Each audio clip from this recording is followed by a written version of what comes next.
목사님 그 미주에서 가장 그 커넥션이 활발한 목사님 중에 한 분이 아닌가 생각이 됩니다. 아닙니다.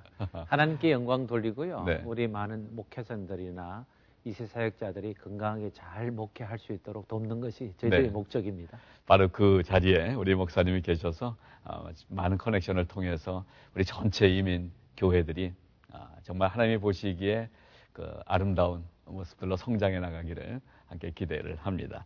자, 목사님 이 시간을 통해서 이제 이민 교회에 관한 이야기 계속 나누고 있는데요. 오늘 특별히 어떤 주제를 좀 준비하셨다고요?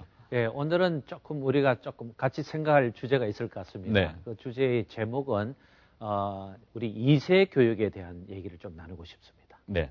2세 교육. 사실 교회마다 또 이제 목사님들마다 가장 그 마음에 부담이 있는 부분이 이 2세 교육 문제라고 생각이 되거든요. 그렇습니다. 네. 목사님이 전문가로서 이렇게 진단해 보실 때 우리 한인 교회의 2세 교육 어떻게 보십니까? 예. 사실 우리 방송을 듣는 분들이 우리 1세도 계시고 또 2세도 한국말을 인지하는 사람들 아마 보시겠습니다만은 네. 우리 사실 이민의 목적이 다음 세대에 대한 교육 아니었습니까? 그렇죠. 네. 그것을 위해서 투자하고 헌신을 하려고 왔는데 막상 이곳에 생활하다 보니까 우리 사실 한 70%가 스몰 비즈니스를 하고 계세요. 네. 그러면 10시간에서 12시간 이렇게 묶이다 보면 우리가 원하지 않는 방향으로 교육 목적이 상실되는 것을 보게 되죠. 네. 그래서 참 안타까운 얘기입니다. 그런데 이것을 교회에다가 이제 맡기고 책임적인 그 얘기를 나누는데 이것도 사실 좀 리저널 하지 않아요. 왜냐하면 교회에서 모이는 것이 한 번 내지 두 번밖에 안 되잖아요. 그렇죠. 그래서 이런 어려움이 있는데 이번에는 이제 주제가 특별히 2세에 대한 얘기 하는데 일단 저는 굉장히 긍정적으로 희망적으로 보는데 네. 교육 시스템을 좀 개발해서 조금 더 대안을 준비해야 되지 않겠는가 네. 이제 이런 생각을 좀 하고 있습니다. 그렇군요. 자, 일단 우리의 현실을 볼 때 2세 교육에 문제가 있다라는 건 인정할 수밖에 없는 것 같은데요. 네. 목사님이 보실 때 그럼 가장 큰 그 문제점들은 어떤 거라고 생각을 하십니까? 예. 일단은 교육 시스템이요. 현재까지 네. 1세 중심으로 되어 있다는 것을 한번 좀 지적하고 싶습니다. 네. 그러니까 1세들이 갖고 있는 영적인 특징은 헌신이 높죠. 네. 그리고 강한 믿음을 갖고 있습니다. 네. 그리고 교회를 향한 충성도라든지 그 다음에 서로의 관계를 강화시키는 열정은 어느 교회 역사를 통해서 보던 우리 한인교회 1세들의 열정은 대단하죠. 네, 근데 그렇죠. 이거는 모두가 다 아는 얘기입니다. 네. 근데 이제 이 정도 됐으면 그 교육 시스템이 어떻게 돌아가고 2세들의 교육이 어떻게 진행되는 것에 대해서 관심을 실제로 기울여줘야 됩니다. 네. 예를 들어서 한번 좀 이렇게 나누고 싶은 건 뭐냐면 예산 분배를 보면 우리 알고 있지 않습니다. 예산 분배 1세들은 대부분 건축 진행하는데 굉장히 많이 투자합니다. 네. 그리고 1세들 프로그램 부흥회라든지 교회 성장을 위한 프로그램에 대한 예산은 굉장히 많은데요. 2세들은 5%에서 7%밖에 안 됩니다. 그러니까 전체적인 예산 중에서 5%에서 7%가 안 된다면 뭐냐면 말씀은 상당히 잘하시고 2세대에서 중점적으로 우리가 강화한다고 하지만 예산을 보면 그 마음이 어디 있는가를 알 수 있는 거죠. 그러니까 1세들의 마음을 실제로 기울이면 예산부터 재편성해서 이 교육에 대해서 더 투자해야 된다고 생각하는 거죠. 그렇군요. 네네. 네. 그러한 부분에 대해서 2세 사역자들도 지금 많이 사역들을 하고 있는데 목사님께서 이렇게 통계를 이렇게 보거나 하실 때 2세 현장의 사역자들의 생각도 이런 결론으로 나 있는지. 네네. 예. 일단 2세들이 갖고 있는 애티튜드는 이것입니다. 1세 중심으로 가는 것은 굉장히 본받고 배울 점이 많이 있다고 얘기합니다. 네. 그리고 그들의 열정과 헌신, 열심, 믿음의 강도에 대해서는 2세 사역자들 다 인정해요. 근데 다만 하면 뭐냐면 여기서 태어나고 성장한 2세들하고 문화가 다르기 때문에 네. 이 문화에 대한 개념을 좀 이해해 달라는 겁니다. 특별히 그들이 볼 때는 1세들이 갖고 있는 그 좀 부족한 점이 뭐냐면 뭔가 열심으로 가는데 왜 이렇게 대화를 하지 않고 가느냐 이 얘기를 하거든요. 네. 그런 얘기를 제 같은 이제 우리 예. 연구소의 입장에서 볼 때는 이렇게 대화할 수 있는 통로가 분명히 있는데 그러면 왜 대화가 안 된다고 얘기하느냐 했을 때 서로 컨셉이 다른 거죠. 1세는 목적 중심이 굉장히 많고요. 네. 2세들은 자기들의 비전을 나누어주고 들어주고 자기들이 어떤 생각을 갖고 있는 걸 좀 쉐어링 해주기를 바란다는 거죠. 네. 근데 이 개념이 너무 다르기 때문에 각각 먼 길로 가는데 어쨌든 자꾸 통합을 해야 되는 것 같습니다. 그렇군요. 네. 자, 이런 시각차가 현실적으로 존재하고 있는데 이미 우리 1세들이 이런 시각을 갖는 것은 아무래도 우리 1세들이 갖고 있는 그 이민자로서의 어떤 그 시각이 있기 때문에 그렇지 않은가 생각이 드는데요. 네네. 그런 부분에 대해서 그 어떤 뭐 조사가 되어 있는 왜 이런 생각들로 진행이 될 수밖에 없는가? 네네. 혹시 생각을 해보셨나요? 일단 1세들은 대부분 한국적인 교육을 받고 오셨습니다. 네. 그 한국에 있는 모든 교육 시스템을 몸에 배어 있다고 해도 과언이 아니죠. 그렇죠. 그런데 이 개념이 미국 와서 사실 1세들이 2세 교육 시스템에 대해서 좀 봐야 됩니다. 예를 들면 가끔 이제 이런 부모님이 있어서 저는 칭찬하고 싶고 격려하고 싶은데요. 1세 부모 중에 예를 들어서 3부 예배를 이제 드리고 있다면요. 1부나 2부에 자기 자녀들이 교회 다니는 그 출석하는 그 공동체, 다시 말하면 2세 예배에 들어가서 같이 조인해서 예배를 드리는 모습을 가끔 보게 됩니다. 뭐 이럴 때는 저는 굉장히 박수를 하고 싶어요. 왜냐하면 이분은 진짜 관심이 있고요. 어떻게 우리 아이들을 가르치고 교육하는 것에 대해서 얼마나 집중적인 생각을 갖고 있느냐 이거죠. 그런데 이런 분들은 교량 역할을 할 수 있어요. 시스템이 다르구나. 예를 들면 이런 거죠. 예를 들면 우리 리트리시를 가잖아요. 그럼 여러분들이 리트를 가는데 1세는 주로 말씀을 선포하고 기도로 끝납니다. 그럼 이제 학생들이 이제 항상 묻는 게 뭐냐면 주여 삼창 많이 하잖아요. 그래서 주여 하는데 왜 저렇게 목소리 높여서 해야 되는지 모르겠다는 거죠. 그래서 2세들이 로드 하는데 그 1세들이 갖고 있는 그 열정적인 마음을 잘 모르니까 하기는 하도 형식적으로 지나가기 쉬운데 여러분 이런 것도 서로 대화하고 서로 나눠야 될 부분이라 생각되고요.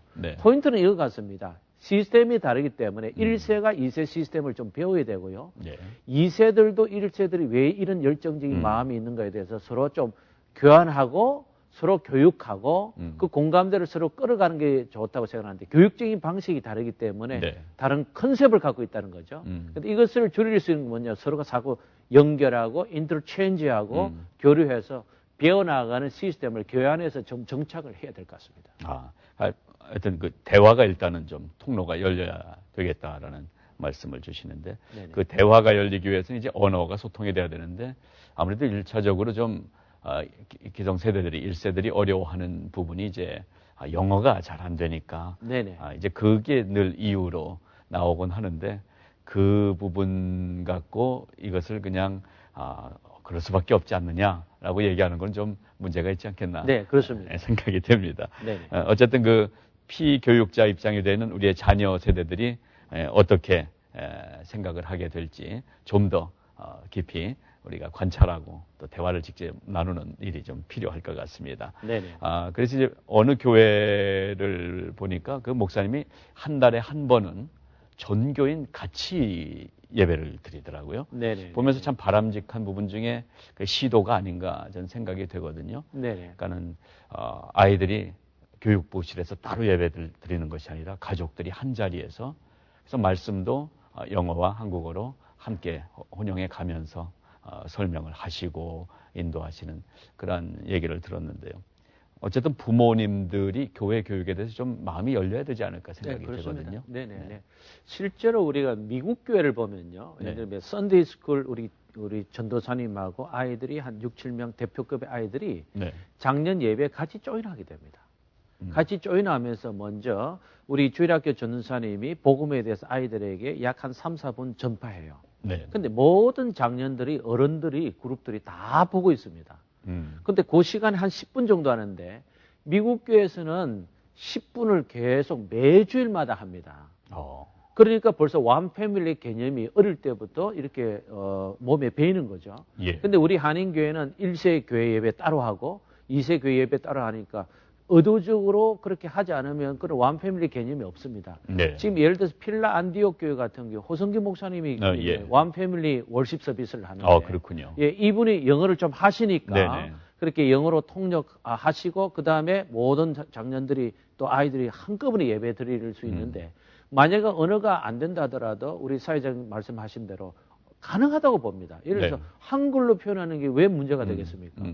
그럼 영어로 통역하면 되지 않습니까? 그러면 1세 사역자와 2세 사역자 같이 프린 투게더를 해서 같이 말씀을 전하고 월십 서비스를 인 패밀리 월십 서비스를 하게 된다면 우리 이민교회가 점점 긍정적이고 발전적인 의미로 그러겠죠. 시스템이 바뀌어질 것 같은데요. 예, 지금 저번에 우리가 전화로도 연결했던 호성규 목사님, 핀란디어 교회를 말씀을 해주셨는데, 목사님 알고 계시는 또 어떤 2세 교육이 좀 성공적으로 이루어지는 교회 사례가 있으면 좀 소개해 주시죠. 예를 들어서 이제 1세 지도자들에게 리더십이 예를 들면 절기마다 하는 목회자가 계세요. 네. 예를 들어서 부활절, 그다음에 크리스마스, 그다음에 교회 창립주일. 예. 요 세 개인데요. 요 세 개 때는 반드시 들어와서 하는데 축제 분위기를 한다는 거죠. 네. 근데 그 시간이 한 2시간 정도 되는데 끝나고 나면 부모들이 뭐라고 얘기하느냐 하면 너무 좋았다는 거죠. 예. 왜냐하면 내 아이가 가는 곳에 내 마음이 있지 않습니까? 그렇죠. 그러니까 우리 아이들이 앞에 나서 발표도 하고 얘기도 하고 모형도 하고 댄스도 네. 하잖아요. 그러면 목사님 설교 이상이죠. 그렇죠. 사실 이민자 가정에서 부모들이 이것을 원하는 겁니다. 우리 남가주뿐만 아니라 북가주도 그렇고 그다음에 우리 시카고나 뉴욕에서도 이제 이런 분위기가 계속 연출되는 것 같습니다. 네. 그런데 이것이 앞으로 발전적으로 되면 시스템 자체를 좀 더 많이 개발해야 되지 않겠느냐 네네. 이제 생각을 해보는 거죠. 예. 뭐 짧은 시간에 뭐 교육 얘기를 우리가 다 나눌 수는 없어서 좀 안타깝지만은요. 목사님 하시는 연구소에서 이러한 부분들 계속 연구하시고 또 교회에 제시해 주시는 그 모습 때문에 감사를 드립니다. 네. 지금 말씀해 주신 대로 우리 교회 안에서 우리 1세들과 그리고 2세들 사이에 갭이 있다는 것은 지금 인정할 수밖에 없는 현실인데요. 네네. 갭이 있으면 갭을 메꾸면 되겠죠. 네, 그렇습니다. 네네. 그리고 가운데 구덩이가 있다면 다리를 놓으면 될 것이고 네, 그렇습니다. 그 역할을 할 수 있는 그러한 전체적인 부음이랄까 무드도 좀 조성이 돼야 될 것 같고요. 네네. 마음이 열리는 일이 필요할 텐데 목사님이 그 선봉에 서 계세요. 네, 예를 들면 이런 겁니다. 여름 리트릿에 우리 부모들이 시간을 내서 하루만 참석해 보시면 우리 여름 리트릿을 어떻게 인도하는 것이 보이거든요. 네. 예를 들면 오픈 마이크라 해가지고 2세 사역자들은 자기 혼자 말 다 안 해요. 근데 죄송하지만 1세들은 본인이 다 하시잖아요. 그러니까 리서너들이 없어요. 예. 본인이 다 하시니까. 그런데 오픈 마이크를 해가지고 거기 있는 참석자들에게 다 얘기합니다. 네. 예를 들면 리트릿 끝나고 나면 어떻게 느꼈느냐? How do you feel like that? 이렇게 하잖아요. 예. 그럼 한마디에 한마디까지 그들의 마음에 있는 거죠. 네. 그게 전체적인 여론이에요. 영적인 분위기죠. 예. 이게 다른 거니까 1세들이 조금 양보하셔서 예. 2세들 목소리에 좀 귀를 기울여 주시면 좋겠습니다. 예. 하여튼 우리가 함께 노력하고 마음을 열고 나가야 될 문제가 아닌가 생각이 됩니다. 자, 목사님 오늘 이민교회의 교육에 관련한 얘기 이렇게 언급을 해주셔서 감사를 드립니다. 계속해서 우리 교회를 좀 찾아가야 될 텐데 목사님 오늘은 어느 교회, 어느 지역을 좀 찾아가나요? 오늘은 하와이에 있는 네. 비전교회를 좀 찾아가 보도록 하겠습니다. 하와이 비전교회 우리 함께 네네. 가보도록 하겠습니다. 하와이 비전교회 정형준 목사님 안녕하십니까? 네, 안녕하세요. 네, 목사님 반갑습니다. 네, 목사님 반갑습니다. 네, 이 자리에 우리 감사합니다. 오상철 목사님도 함께 계시는데요. 인사 나누시고 우리 얘기 좀 진행하겠습니다. 네, 우리 목사님 안녕하세요. 정현주 목사님 정말 방송을 통해서 이렇게 만나게 뵈서 정말 감사하고 반갑습니다. 네, 목사님 반갑습니다, 목사님. 네, 이제 하와이 사역을 하신 지가 이제 꽤 지나가는데 목사님 네. 먼저 본인 소개 한번 좀 해주시겠습니까? 네, 저는 이름은 정형준 목사고요. 저는 1992년도에 미국의 LA에 도착해서 이민사회에서 유학생으로 생활을 시작하다가 풀러 신학교에서 신학 공부를 신학대학원을 마칠 수 있었고요. 네. 감사하게 하나님의 은혜로 부족하지만 어떤 한 작은 교회에 중고등부 영어 사역을 시작하면서 전도사 생활을 시작을 할 수 있었고요. 한 7년 정도의 그런 교육부의 경험을 쌓게 하시다가 하나님께서 은혜 한인교회로 옮겨주셔서 그곳에서 많은 목사님들 통해서 또 성도님들과의 사역을 통해서 하나님 경험 쌓게 하시고 네. 그리고 지금 이 하와이에 와서 지금 사역하고 있습니다. 네. 네, 정말 우리 목사님 92년도에 오셨으니까 오래되셨어요. 벌써 이제 이민 생활을 굉장히 오래 하셨는데 네. 바로 이민자 그 자체이시군요. 예. 네, 그렇습니다. 네. 하와이 이제 가신 지 얼마나 되셨고, 그리고 목사님 그 하와이 비전교회 이제 담임 목사님으로 심호하고 계시는데요. 그 네네. 비전교회에 대해서 좀 소개를 좀 해주시면 감사하겠습니다. 네. 저는, 이제 하와이에 온 지는 한 2년 조금 넘었고요. 저희 교회, 하와이 비전 교회는, 현재 예배 드리고 있는 장소에서 하와이 비전 교회라는 이름으로 사역을 시작한 지 이제 한 1년 정도 되고 있습니다. 네네. 하와이는, 여러 가지로 참 쉽지 않은 부분들이 많은데, 특별히 교회 건물을 얻기가 참 쉽지가 않습니다. 그런데 지금 현재 저희들은 유대인 회당을 빌려서 예배를 드리고 있습니다. 네. 그런데 너무나 감사하게 유대인 회당에서 이 유대인들과 너무나도 아름다운 관계 속에서 은혜 가운데 지금 사역이 진행되고 있습니다. 저희 하와이 비전 교회는 그야말로 하와이의 이민의 성도들이 함께 모여서 예배드리고 있는 또 하나님의 아름다운 그 은혜를 나누면서 함께 살아나가고 있는 그런 이민교회의 한 모델 중에 하나라고 말씀드릴 수 있겠습니다, 목사님. 네. 우리 정 목사님 정말 사역을 열심히 하시고 벌써 이민 생활도 이렇게 오래 되시고 열정적인 분으로 저희들이 알고 있습니다. 네. 예. 그래서 네. 하와이 이주 우리 비전교회도 정말 하나님께서 쓰시는 그런 교회가 아닌가 생각되는데요. 네, 특별히 네, 목사님 하와이는 또 그 여러 가지 문화나 지역적인 특징이 있지 않습니까?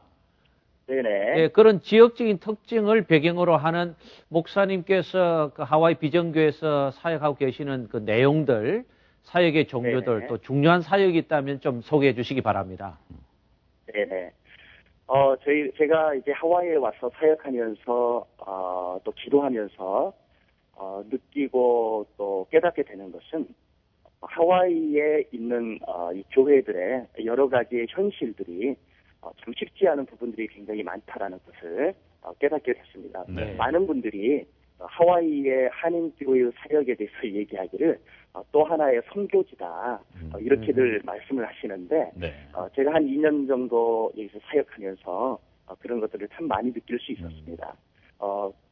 그 예로서 한 가지를 찾는다면 여기는 사역자나 동역자를 찾기가 참 어렵습니다. 저희가 그렇군요. 반주자를 한 1년 전에 찾았었는데 신문에 광고를 한 달 정도 냈는데 그 광고를 보고 전화를 하신 분이 딱 한 분 계셨습니다. 그것도 거의 마지막에. 네. 지금 저희 교회에서 반주하고 계시는 분이 바로 전화하신 바로 그분이십니다. 이렇게 사역자나 동역자를 찾기도 참 쉽지 않은 그런 부분들이 있고요.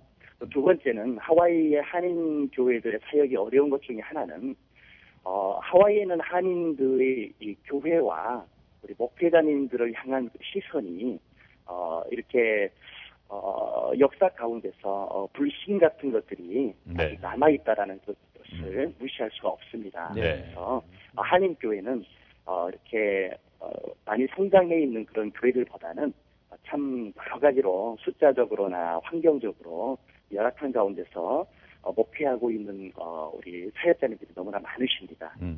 제가 그걸 보면서 사역의 방향을 어떻게 잡았냐면 이 하와이에는 많은 프로그램보다 그보다 더 중요한 게 기본으로 돌아가는 사역이 절실하게 필요하다는 것을 제가 많이 느낄 수 있었습니다. 네. 그래서 제가 특별히 중점적으로 지금 사역하고 있는 말씀의 사역입니다.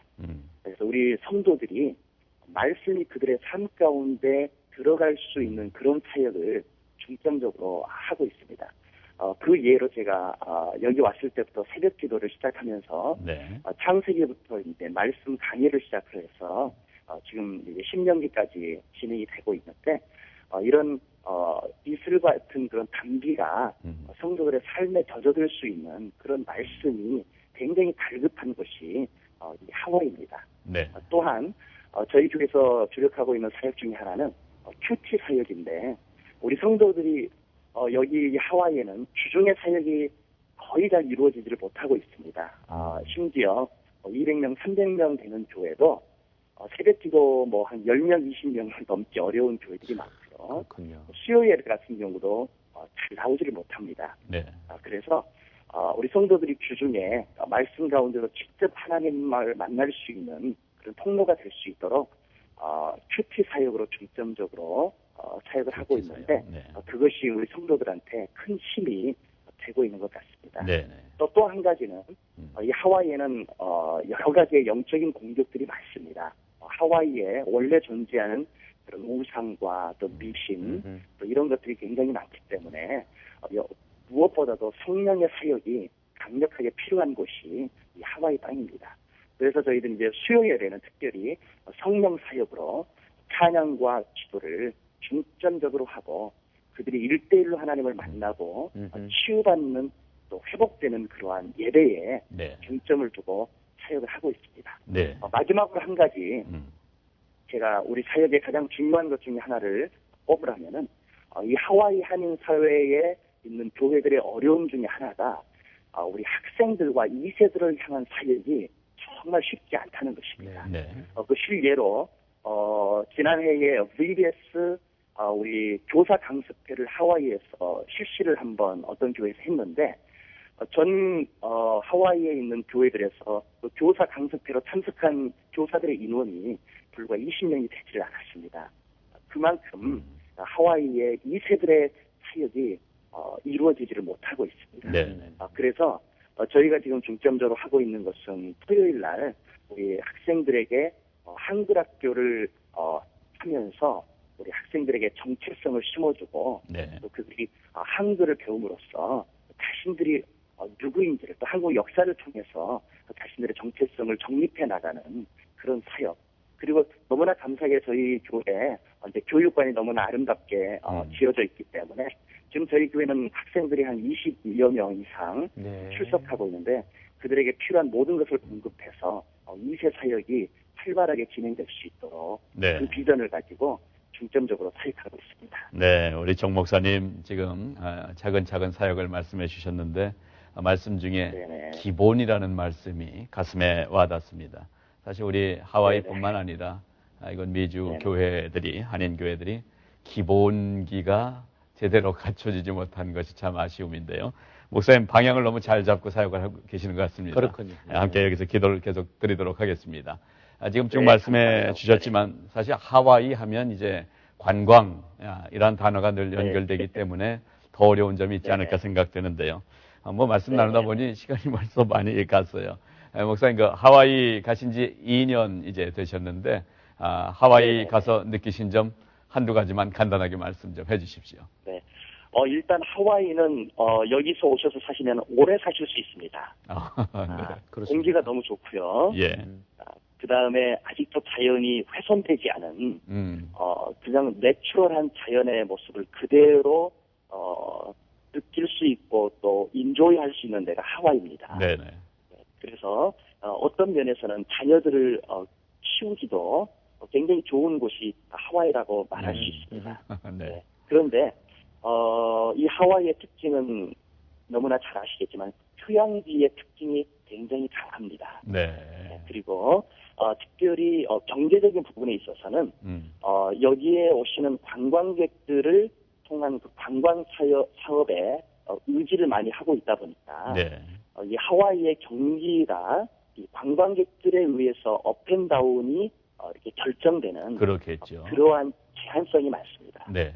그러다 보니까 여기에 사는 한인들의 이 심적 상태나 이런 모습들은 그런 어떤 안정되지 못한 그런 부분들이 굉장히 많다 보니까 그런 데서 오는 이런 어떤 상실감 같은 것도 있고 또 그런 걱정과 염려를 하지 않을 수 없는 네네. 그런 현실적인 부분도 없지 않습니다. 네. 또 한 가지는 하와이의 특징은 많은 사람들이 오고 가는 그러한 분위기가 강하다 보니까 사람들이 이렇게 서로 이렇게 마음의 문을 활짝 열고 이렇게 하기보다는 이렇게 추춤하는 그런 부분들이 네. 없지 않습니다. 네. 그리고 하와이가 아무래도 섬이다 보니까 좀 고여 있는 듯한 그렇죠. 좀 좁은 듯한 네. 그런 느낌이 있다 보니까 이런 데서 정말 교회에서 영적으로 온전히 세워져 나가지 않으면 사람들의 마음의 상태가 고립될 수 있는 네. 그런 부분들이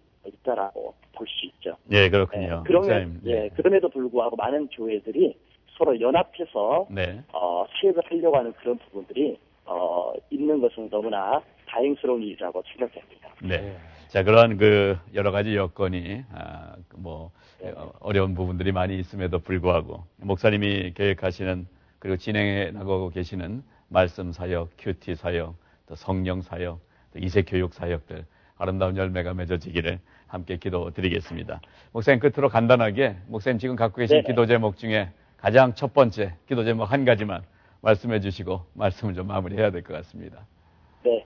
저희 교회의 가장 중요한 비전 중에 하나가 세계 선교에 대한 비전입니다, 목사님. 해외 선교. 네. 여기에 너무나 좋은 환경 가운데 있는데 여기에 정말로 세계 선교센터가 세워질 수 있다면 네. 전 세계에 있는 우리 GMI의 250명에 달하는 선교사님들이 해외에 나가 계시는데 네. 그분들이 언제든지 들어오셔서 이곳에서 회복을 경험하시고 또 귀한 말씀을 나눌 수 있는 그런 세계 선교센터를 세우는 비전을 가지고 저희들이 교회가 지금 시작하고 있습니다. 예, 전 목사님 세계 선교를 수 있도록 기도 부탁드리겠습니다. 세계 선교를 위해서 저희 CTS도 함께 기도하겠습니다. 오늘 짧은 시간이지만 너무 조목조목 잘 말씀해 주셔서 너무 감사를 드립니다. 정현준 목사님, 우리 하와이 비전교회가 늘 승리하시고 강건하시고 부흥을 경험하는 좋은 교회가 되시기를 간절히 바랍니다. 감사했습니다. 감사합니다, 목사님. 네, 감사합니다. 네, 정형준 목사님 우리 얘기 나눴는데 하와이 소식을 아주 차근차근 잘 들었어요, 목사님. 그렇습니다. 네. 예, 목사님 오늘도 좋은 교회 또 이렇게 연결해 주셔서 감사드리고요. 목사님이 가이드해 주시니까 이 미주 여행 아주 저희가 편안하게 잘 하고 있습니다. 아닙니다. 이동진 우리 목사님과 같이 진행하니까 훨씬 더 부드럽고요. 아주 만족하고 감사하게 생각하고 있습니다. 예, 목사님 오늘도 귀한 시간 감사드립니다. 네.